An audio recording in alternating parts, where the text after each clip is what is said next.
Hello and welcome to Korean Kontext, a behind-the-scenes conversation with the scholars, artists and opinion makers that bridge our two worlds. My name is Chad O'Carroll and I'll be your host today.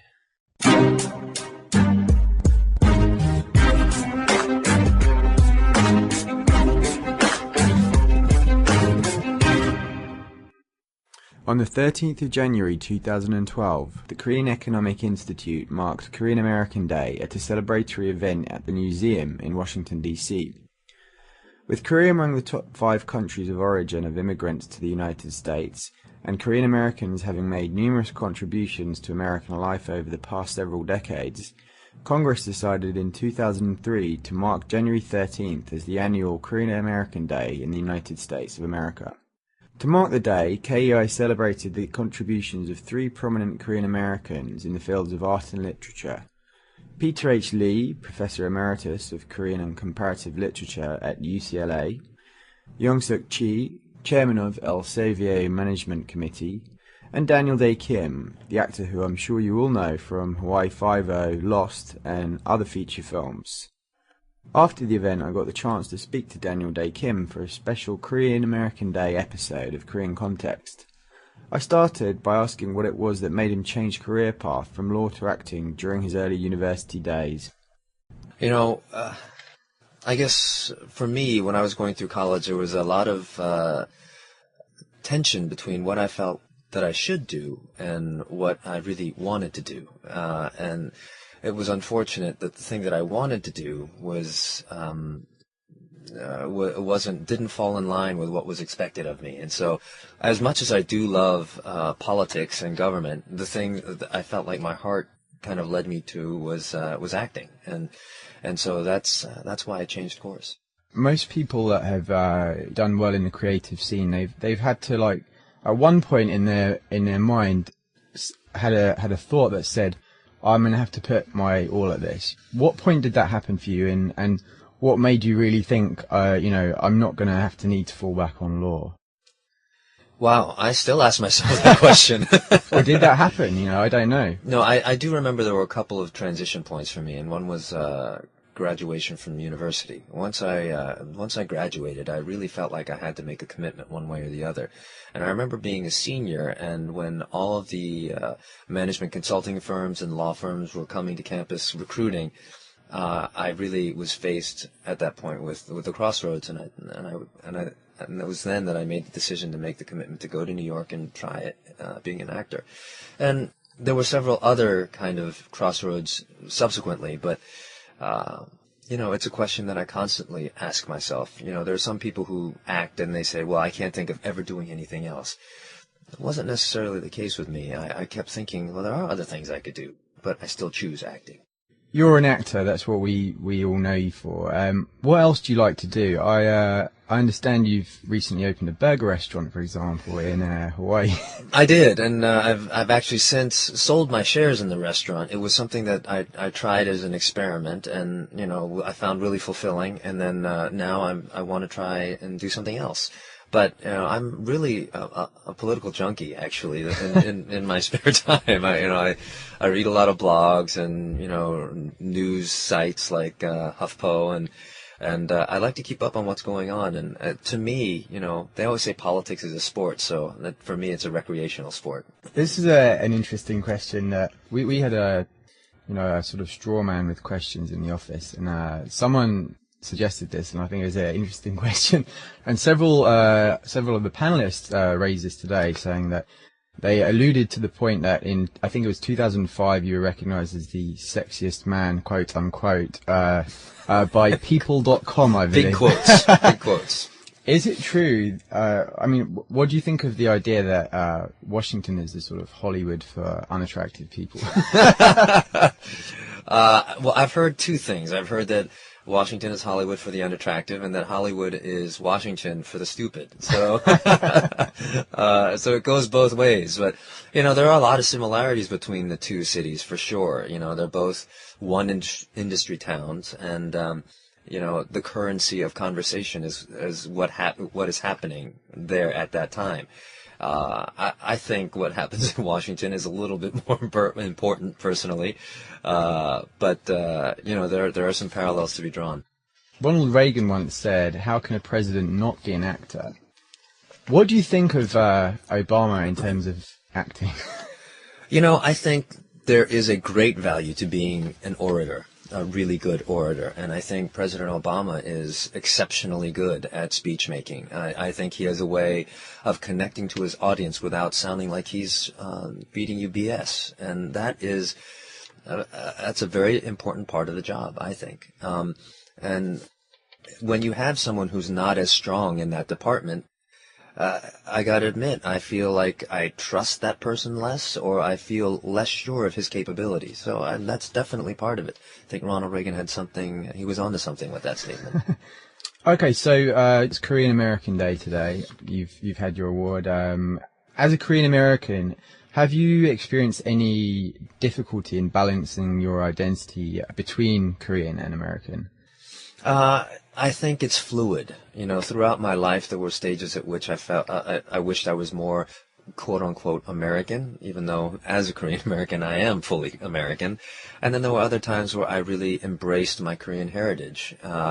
So it's a question it's a question to which the answer is ever evolving for me. But I am happy to say that I feel like I've found a nice balance. And the older I get, and the more sure of who I am I get, the easier it gets. And growing up, how did you find it? Because I'm myself am Irish English. I was born. That's an interesting dichotomy too.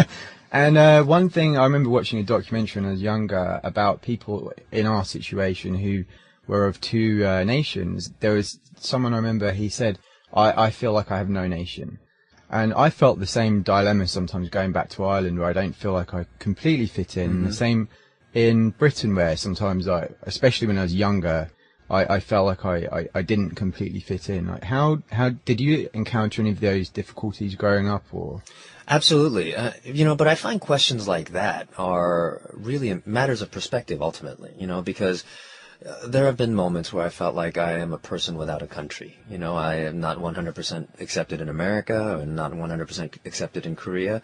And those are the down days. But more of the time, I really feel lucky to have two cultures in my daily experience, to be able to say that I understand something specific about America that maybe a typical quote-unquote American wouldn't is I think a real blessing. And I have a perspective on Korea now as an American that I think is unique as well. So more of the time I feel like I'm privy to two societies as opposed to master of none.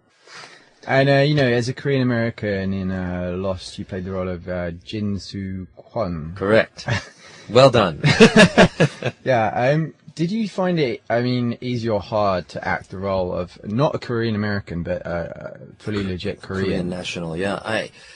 There were some very specific challenges to that. But one of the best parts of doing the role was, in a way, was an homage to my parents and their generation, because I felt like Jin was a traditional Korean male, not in a modern sense, but almost in a throwback way. And I was able to kind of model certain elements of his character on my parents and their friends, and in so doing, I felt like I could pay my small tribute to them. So it helps being of your background. Absolutely. And it also helped to be American. And this is something that a lot of viewers didn't understand at the time. But if you are Korean, portraying a Korean, that's authentic. But you are portraying it for primarily an American audience. And so it helps to know what the American sensibility is when you're telling a story and when you're making choices as an actor. So I do feel like it was helpful to be a Korean American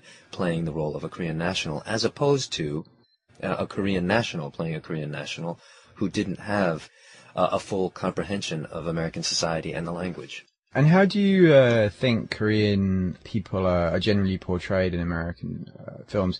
One film jumps to mind, Do the Right Thing by Spike Lee. I don't know if you've seen it. Sure, of course, yeah. Where it's all about the differences. And I haven't watched many films that have featured Korean Americans in such the same way. Because there aren't many. Yeah.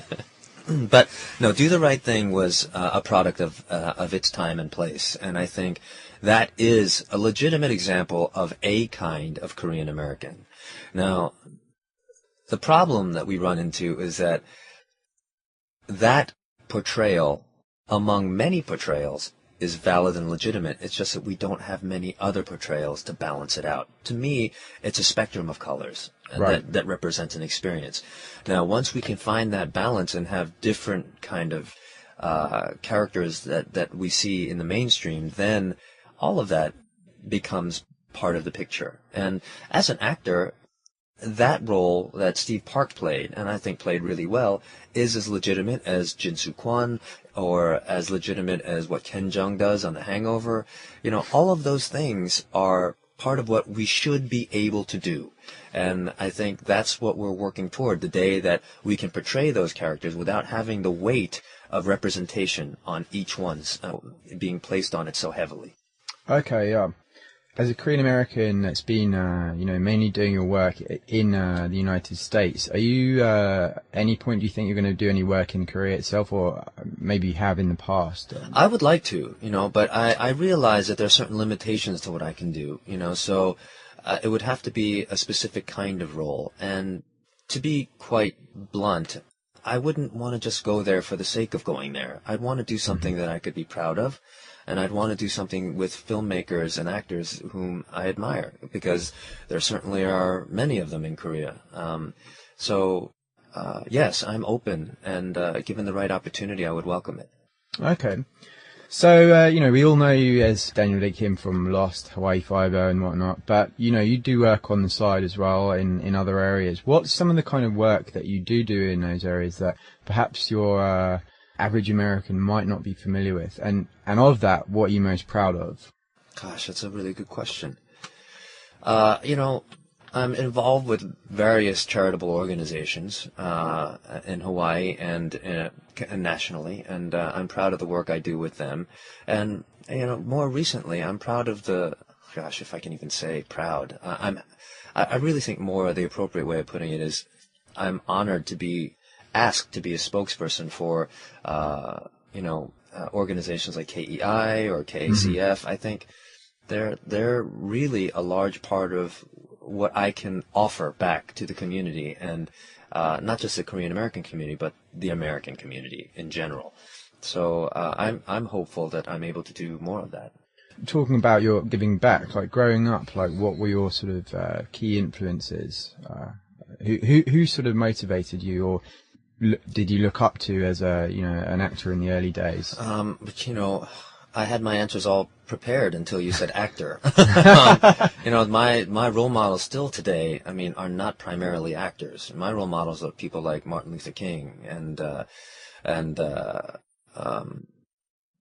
I just was about to say someone else, but now you got me thinking about actors.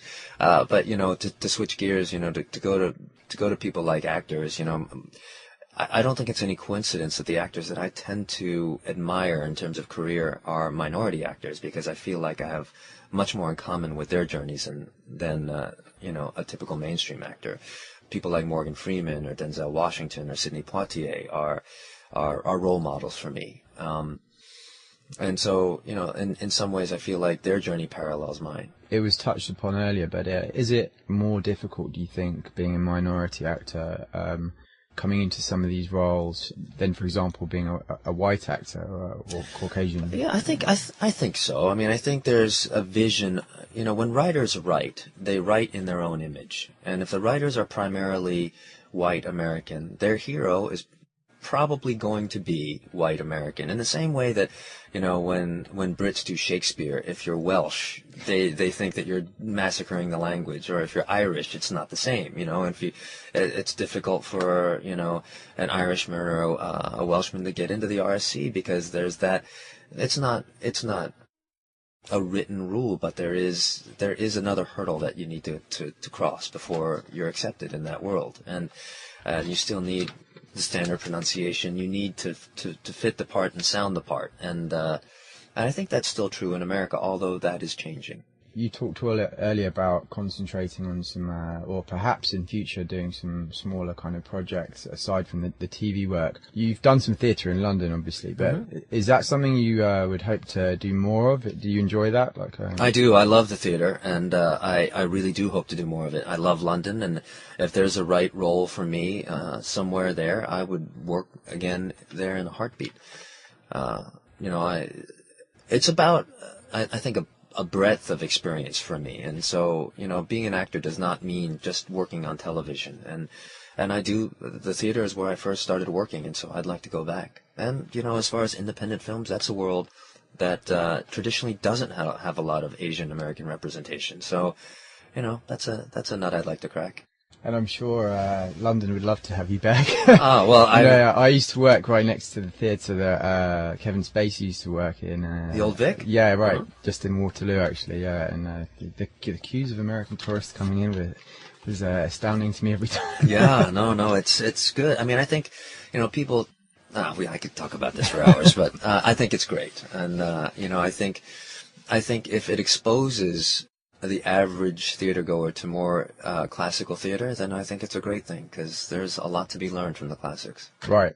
I've been following your Twitter recently, and I've seen you've been watching some of the political races and whatnot.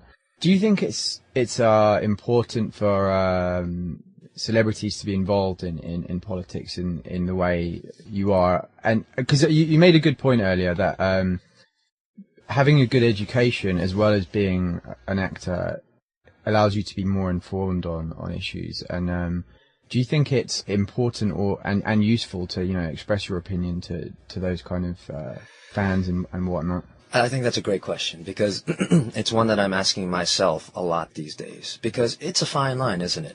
Because you're in a position as an actor to be able to speak directly to thousands of people. So why shouldn't you voice your opinion as a citizen? At the same time, the pitfalls and traps are that you become just another dilettante actor who has an opinion about something who's out of touch with the world. That's the cliche, isn't it? So, I walk that tightrope, and I do have very strong political convictions, but I very rarely voice them on Twitter, because I feel like, that's not necessarily why people follow me. If they wanted to get political advice, they'd follow, the pundits that are out there, and they're a dime a dozen. But, at the same time, if I do feel strongly about something, it's part of who I am as a human being, as a citizen of America. So, I think that it does have a place, for everyone. Because if the average person had a Twitter account, they could talk about that thing. So why should I be limited by what I do? Good stuff. Okay, Daniel. Well, thank you very much for joining us at Korean Kontext today. I'm sure our listeners will be relieved to hear from a voice that's not academic or think tank-like for once. It's always good to hear some other alternative perspectives. So thank you very much. Thanks for having me. Yeah. Happy Korean American Day. Thank you. Well, I hope you enjoyed this special episode of Korean Kontext. If you did, I'm sure you'd enjoy our recent conversation with TK, the man behind the Ask a Korean blog. This and other episodes can be downloaded from our podcast website, which you can find at keia.podbean.com. That's keia.podbean.com. We'd also really appreciate it if you could leave us some feedback using the comment system on our website, or directly on the iTunes Korean Kontext page. If you'd like to suggest a candidate or topic for a future episode, then be sure to drop me an email, ocarol@keia.org. That's OCARROLL@keia.org. Thanks for tuning in, and hope to catch you next time.